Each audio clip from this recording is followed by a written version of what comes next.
everybody, and welcome to the Backbone Podcast, where common sense still makes sense in a world that is sick and only getting sicker. And today, as you can see from the breaking news, and Donald Trump is all over the news today, again, as always, supposedly there is now a ceasefire between Iran and Israel.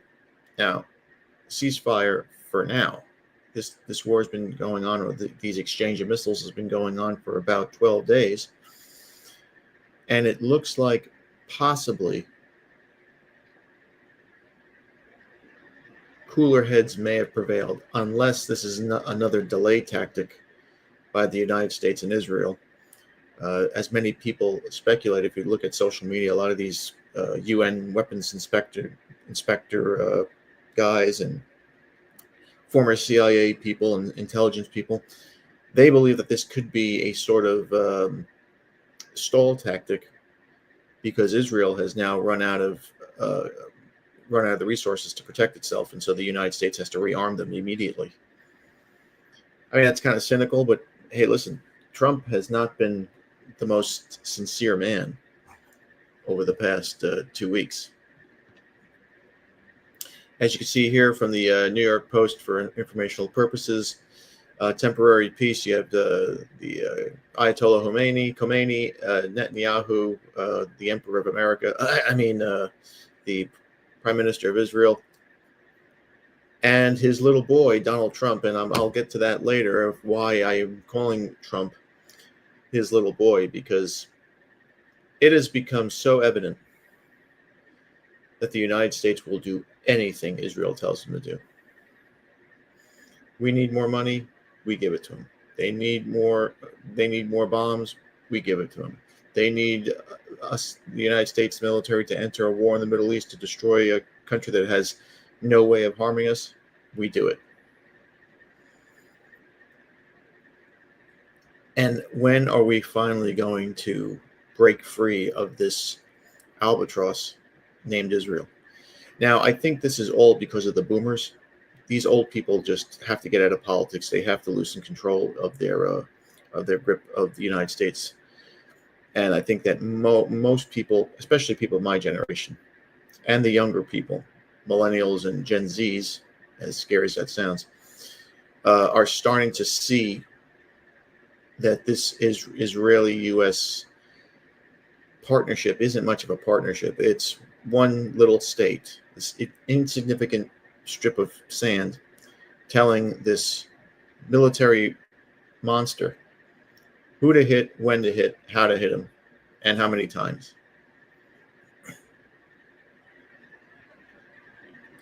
So this ceasefire could be a way of Trump and the United States military re-upping Israel's defense systems. Or maybe it's not. Maybe Trump really does want peace, because as we now know, and there are plenty of sources, and the U.S. military people and Israeli government officials have come out saying that the U.S. strikes of those nuclear facilities on Saturday were an absolute failure. They destroyed nothing. As a matter of fact, on the podcast a couple of days before, I mentioned that an Israeli scientist had bragged that they had already moved all of their uranium, the 60% enriched uranium that they supposedly have. They already moved all that stuff to safer locations that the United States couldn't hit, or that Israel couldn't hit. Israel can't hit anything right now.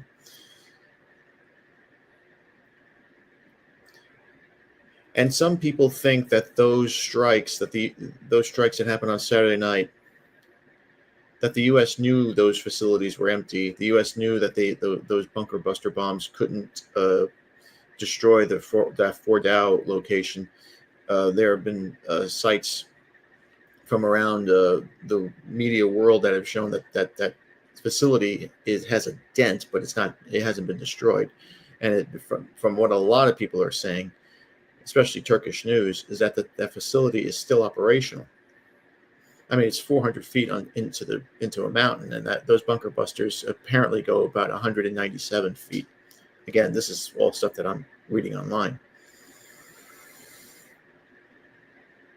But then Iran does what I thought that they wouldn't do.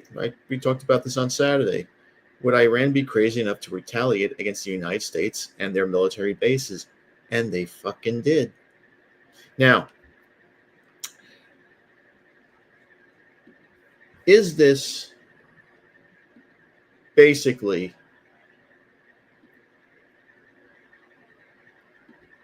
what you would call a bit of bro coding by Trump in Iran, right? Trump tells Iran in military language, "I'm going to bomb these empty sites. It won't do you any harm. Nobody died in those bombings, and then you can bomb you can bomb my military sites, my military bases over there. We're going to have our people in bunkers. You can blow up a few landing strips and go away." And the Iranians used very old missiles. I think they shot 6 missiles, only 3 hit. And there was very limited damage to the military bases. So it was kind of like, I hit you, you hit me type thing.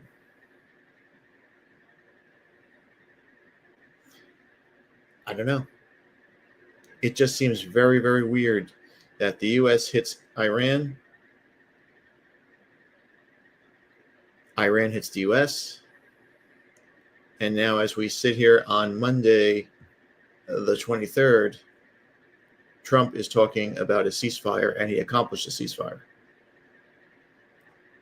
Now, of course, his knucklehead little boy, J.D. Vance, goes on Fox television and suggests that Iran still have their military, their nuclear, their uranium and their fuselages and all that other good stuff, but we don't know where they are.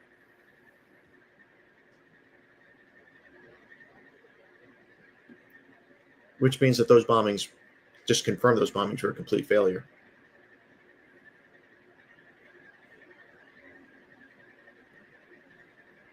Vance also claims or says that the Iranians and Israelis will keep shooting at, will quote unquote, keep shooting at each other until a ceasefire goes into effect.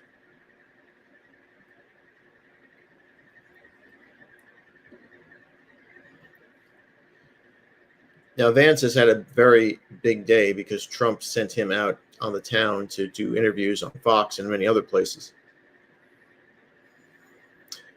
Vance on Monday today said that he believed that Iran's enriched uranium stockpile was buried beneath 300 nuclear facilities bombed by the U.S. over the weekend, though other officials and experts fear that the theocratic regime may have stashed the nuclear fuel just before the attack.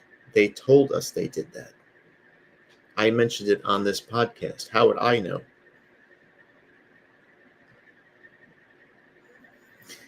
Vance says, and I quote, "Our goal was to bury the uranium, and I do think the uranium is buried, but our goal was to eliminate the enrichment and eliminate their ability to convert that enriched fuel into a nuclear weapon."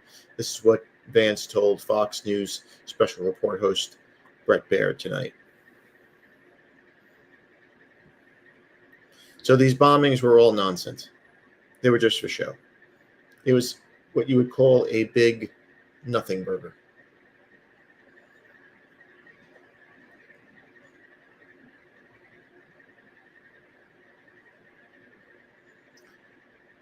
So, like we say, where does this all lead us for now? Apparently, Iran still has this uranium. It's over 60% enriched. I don't know how much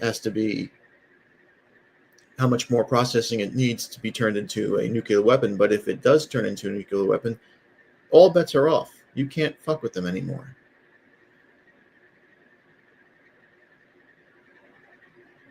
And then the U.S. and Israel have to make a decision on what they're going to do, because if Iran has a bomb of that magnitude, they can wipe out that whole region easily.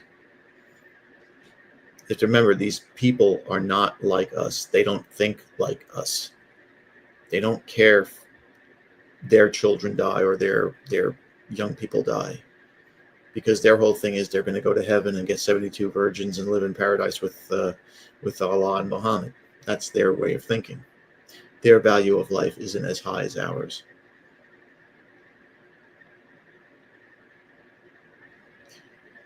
And you have to look at the way the Israelis are operating in that region. They have just unmercifully murdered men, women, and children, and old people at alarming rates. And they call it, defense. We have a right to defend ourselves. Against who? Burning children alive in Gaza? Hitting hospitals and bulldozing apartment buildings? And the U.S. sits by and allows this. And it has to be said, is the U.S. a puppet for Israel? And did Iran expose it? Because these strikes that happened on Saturday weren't a Donald Trump call. Many people believe this was a Netanyahu call. And Trump just picked the locations because it sounded sexy. He knew that there was nobody there, and he said, "Hey, listen, I tried, Bibi. We couldn't knock him out." And then the Iranians bombed U.S. military bases with, pretty much soft little jabs, just to show, hey, if you hit me, we'll hit you back. But as many people have stated, oh, my light just went out here. Many people believe is, oh, geez.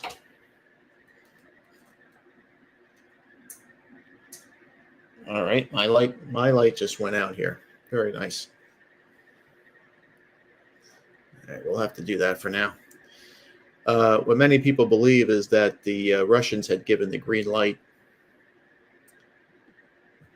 to the Iranians to bomb those military bases. And if that's the truth, if Russia has the temerity to do that, then the United States is really, we're looking at Armageddon right now. Russia and China are hell-bent on not allowing Iran to be swallowed up by the Americans and Israelis. They're hell-bent on it. And they don't care if the United States is a puppet of Israel and does whatever Israel wants. They don't like the Israelis. The Chinese don't like the Israelis. And I'll tell you, most of the known world, most of the Western world, don't like the Israelis. For some reason, these Christians, these evangelical Christians, love these people. Don't ask me why, but they do.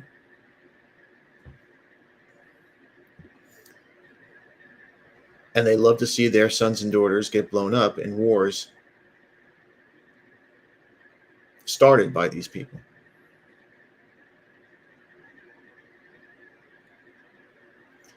So we are now in day 12. We have a ceasefire. We don't know where this ceasefire will lead to. This could be another stall tactic by Trump. Who knows? But he did go on that Truth Social, and he announced this ceasefire today.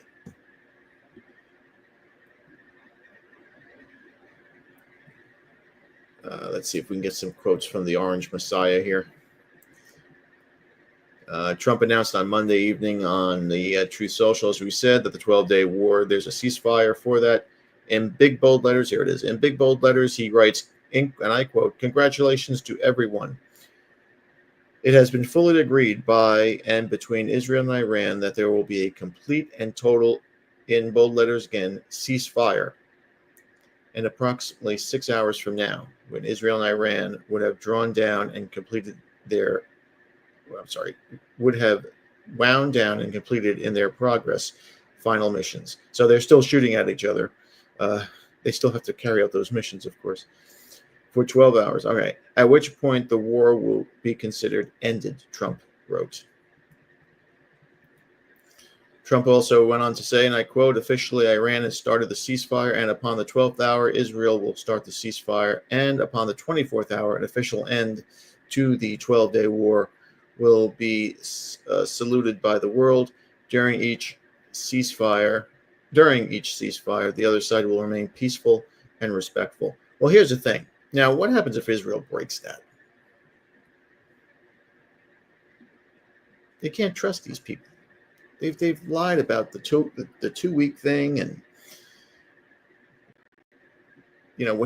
Trump's comments in Saudi Arabia a couple of weeks ago, actually, seems like months ago. Trump also went on to say on Truth Social, on the assumption that everyone works as it should, which it will, I would like to congratulate both countries, Israel and Iran, on having the stamina, courage, and intelligence to end what should be called the 12-day war. This is a war that could have gone for years and destroyed the entire Middle East, but it didn't and never will. God bless Israel. God bless Iran. Wow. God bless the Middle East. God bless the United States of America. And God bless the world. That's from Donald J. Trump on Truth Social.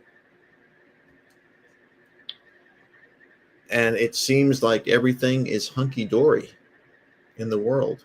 Now, of course,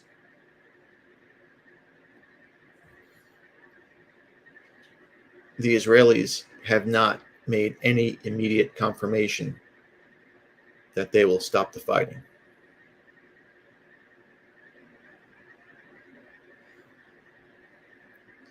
And as I said, J.D. Vance has been making the rounds. And he is, basically Trump's, lapdog.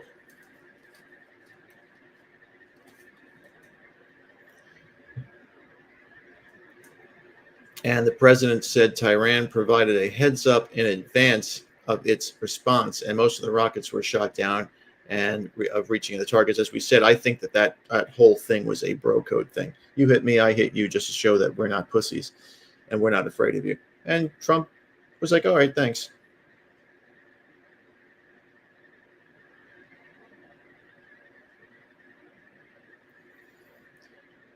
Now, of course, American media is going to say that Iran came to their senses. They knew they couldn't win this thing, blah, blah, blah, blah, blah. If you look at any pictures, and if you go to world sites, world media sites, German media sites, French media sites, Italian, Turkish, whatever you want, they are there somehow showing the destruction that is Tel Aviv right now. It looks like it has been blown back to the days of Noah. And Israel is very guarded in the way that they allow media to cover them. So a lot of these pictures have to be leaked. But they have gotten the snot kicked out of them. And of course, the American media, the Anglo-American media, will never allow that to be known, right? Israel has control of the Iranian skies, which we all know is nonsense. They don't have control over anything. Okay, so what's the big picture here? Where do we go from here? So Trump announces a ceasefire agreement. The Israelis haven't confirmed it yet, which is no surprise, which gives them an out to hit the Iranians again if they want. But what does this mean? Why does this matter? Well, the ceasefire ends a 12-day war, as we said. Did it lead to the destruction of Iran's nuclear program? No. No, it didn't. Now, Trump has said that he and Iran, the United States and Iran, will began the ceasefire talks for 12 hours, and then Israel will begin. I read this already. Trump said during the 12-hour ceasefire that they will remain peaceful and respectful. I read that already. Now, as we talk right now, on Monday, Iran launched multiple missiles against U.S. military bases in Qatar again in retaliation. There were no casualties. 3 hours of the attack, issued a statement thanking Iran for giving early notice for what he called a very weak missile attack. Well, of course he's going to say that.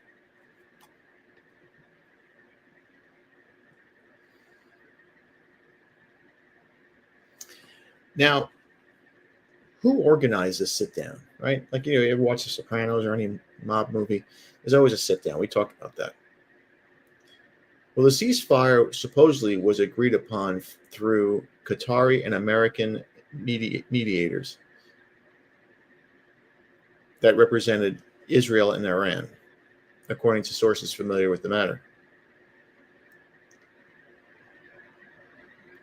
After the attack on Saturday, Iran sent a message to the White House through Qatar that it will not conduct any further attacks. How much of that is true, I don't know. The White House sent a message back via the Qataris, stressing that it will not retaliate to the Iranian attack on the U.S. base, and that the U.S. is ready to resume negotiations with Iran. Afterwards, talks continued between the U.S. and Israel and between Qatar and Iran to agree on terms for the ceasefire and the time it would begin. During this mediation efforts, Trump and Netanyahu were on the phone constantly, and they were on the phone with the Emir of Qatar. Vance supposedly spoke to Qatari Prime Minister Mohammed bin Abdul Rahman about convincing Iran to stop bombing the Israelis. Now, again, what does this mean? Where does this go? Nobody knows. Round and round we go, and where we end up, no one knows. But the Russians had a say in this. I believe the Chinese had a say in this. And the United States stopped all this stuff because I think they saw that things were beginning to spiral out of control, especially when you have a Russian foreign minister who's going around saying that World War III is just around the corner.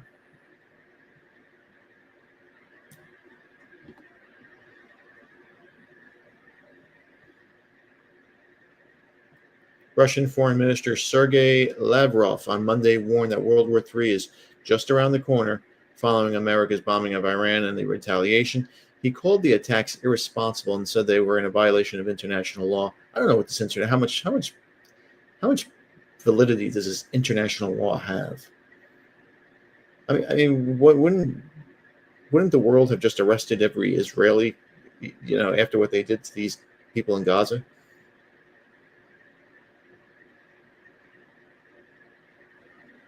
Quote, this will not be peace and order, but a complete chaos. And as Vladimir Putin said today, the Third World War may be very close. That's an end of quote by Lavrov.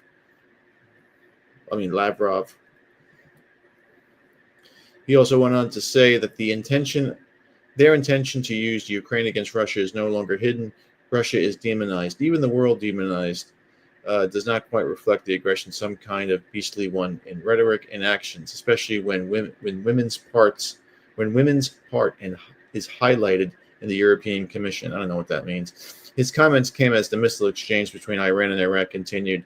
Iran and Israel continued, and the global leaders scrambled to prevent further escalation. Russia's a big part of this, and I told you why.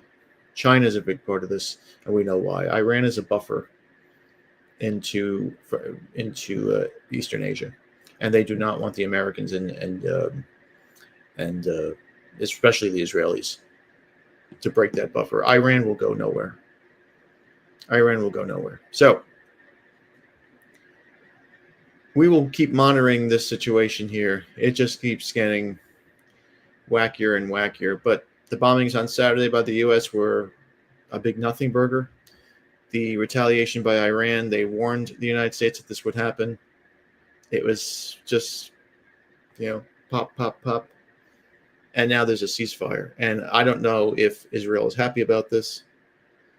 They shouldn't be. They were just embarrassed. But could this be something more sinister? Is the United States biding time, Israel biding time to restock Israel's missile defense forces? We don't know. We'll only find out sooner rather than later. But that's all for now. As we come back, and hopefully we can start doing something else. I was planning on maybe on Thursdays or Fridays doing like a movie reviews or movies or music that I've gotten into over the years, and just talked about that. But the world's in such crisis today that you almost have to you just look at the stuff online and it's all nuts. But anyway, thank you for watching. Please like, subscribe, comment, and share. Be careful out there, my friends, because Satan is busy. He's running amok right now. Be a man, have a backbone, because masculinity and common sense are worth standing up for. Sorry about the lights. We'll see you later.